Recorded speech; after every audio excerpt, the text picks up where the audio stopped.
আসসালামু আলাইকুম বন্ধুরা, আশা করি আপনারা সবাই অনেক অনেক ভালো আছেন। জেসমিন আপুর রান্নাঘরে আপনাদের সবাইকে স্বাগতম। আজকে নিয়ে চলে আসছে আলু চিপ কিভাবে তৈরি করতে হয়।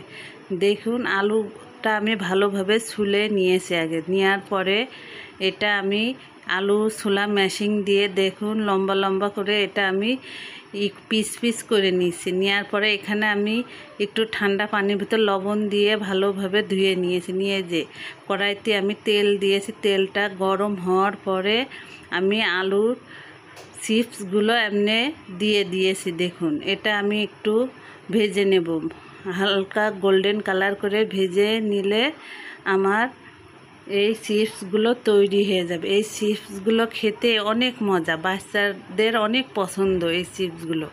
আমি আমার বাচ্চাদের এই চিপসগুলো ভেজে দিই, খুবই অল্প সময়ের ভিতর এগুলো তৈরি হয়ে যায়। দেখুন কতটা মচমচে হয়েছে, এটা দেখতেই পাচ্ছেন আপনারা। ভিডিওটা আপনাদের কাছে ভালো লাগলে আপনারা সবাই লাইক, কমেন্ট ও শেয়ার ও সাবস্ক্রাইব করবেন। সবাইকে ধন্যবাদ ও আল্লাহ হাফেজ।